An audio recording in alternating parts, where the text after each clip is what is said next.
मोदी और चीन की प्रेम कथा तो जग जाहिर है और उस प्रेम कथा में अब एक त्रिकोणीय एंगल आरएसएस का आ गया है। लेकिन यह चिंता का विषय है और चिंता का विषय इसलिए है क्योंकि पहली बार इतिहास में चीन के राजनयिक, चीन के दूतावास के जो टॉप ऑफिशियल्स हैं वो आरएसएस के हेडक्वार्टर नागपुर में गए। वो वहां क्यों गए? आरएसएस कोई राजनीतिक दल नहीं है, आरएसएस सरकार का हिस्सा नहीं है, आरएसएस तो अपने आप को गैर राजनीतिक दल, सांस्कृतिक दल बताता है। तो वहां पे क्या हुआ? और चिंता इसलिए है क्योंकि उस मीटिंग के कुछ ही दिनों बाद चीन के मुखपत्र ने मोदी जी की तारीफ में कसीदे पढ़े। यह अलग बात है कि बायां हाथ कुछ और कर रहा है, दाहिने को उसका पता ही नहीं है, क्योंकि अभी जनवरी 2024 में इस देश के विदेश मंत्री ने कहा चीन और भारत के रिश्ते सामान्य नहीं है। तो जब रिश्ते सामान्य नहीं है तो वहां पर चीन के दूतावास के लोग क्यों गए आरएसएस?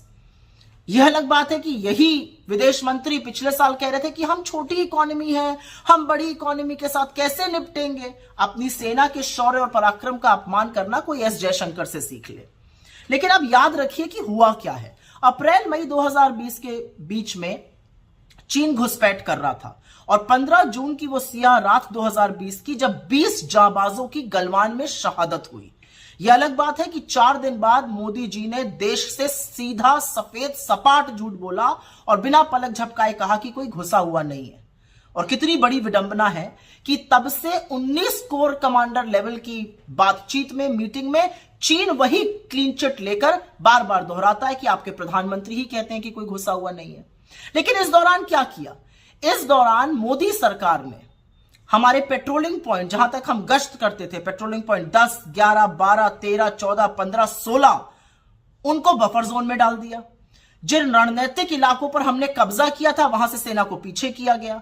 और यही नहीं, सिर्फ 21 लोगों को इस देश में परमवीर चक्र मिला था। उसमें से एक मेजर शैतान सिंह थे जिनका स्मारक लद्दाख में बना हुआ था। उस स्मारक को भी बफर जोन में डाल दिया गया। और सिर्फ स्मारक बफर जोन में नहीं डाला गया, अब कहा जा रहा है उसको शिफ्ट किया जाएगा।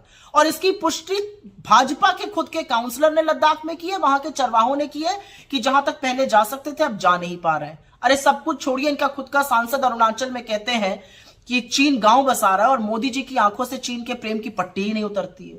लेकिन इस दौरान सरकार ने क्या किया? जब यह सब हो रहा था, सरकार ने चीन को सबसे बड़ा ट्रेडिंग पार्टनर बनाया और $100 बिलियन का ट्रेड डेफिसिट किया। आपकी आंखों में धूल झोंकने के लिए इन्होंने कुछ छोटी मोटी ऐप्स को बैन कर दिया।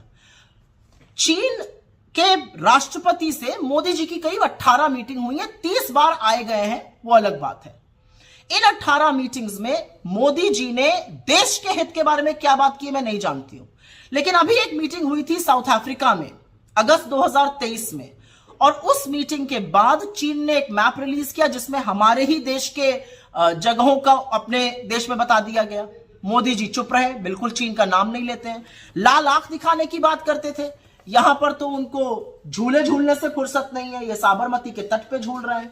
महाबलीपुरम में नारियल पानी पिलाने से फुर्सत नहीं है, यहां पर शहनाई सुनने से फुर्सत नहीं है। और जब 20 जाबाजों की शहादत के बाद वो पहली बार राष्ट्रपति शी जिनपिंग से मिले तो बजाय लाल आंख दिखाने के लाल शर्ट पहन के गलबैया करने को तैयार थे। तो आज सवाल यह है कि आपकी मोहब्बत का जो चीन से खामियाजा है, उसका जो कॉस्ट है वो देश अदा कर रहा है, उसकी कीमत देश चुका रहा है। अब ये आरएसएस के साथ क्या खिचड़ी पक रही है ये समझना जरूरी है, क्योंकि हमारी भूभागीय अखंडता पर, हमारी संप्रभुता पर चीन अगर नजर उठाकर देखेगा तो उससे सेना निपट लेगी। लेकिन आप लोगों के बीच में क्या पक रहा है यह देश जानना चाहता है, और यह जवाब आपको भी देना पड़ेगा और यह नागपुर में बैठे हुए आरएसएस के लोगों को भी देना पड़ेगा। ಇಂತಹ ಹಲವು ಸುದ್ದಿ ಮಾಹಿತಿ ವಿಶ್ಲೇಷಣೆಗಾಗಿ ಸನ್ಮಾರ್ಗ ನ್ಯೂಸ್ ಸಬ್ಸ್ಕ್ರೈಬ್ ಮಾಡಿ. ನಿರಂತರ ನೋಟಿಫಿಕೇಶನ್ ಪಡೆಯಲು ಬೆಲ್ ಐಕಾನ್ ಒತ್ತಲು ಮರೆಯದಿರಿ.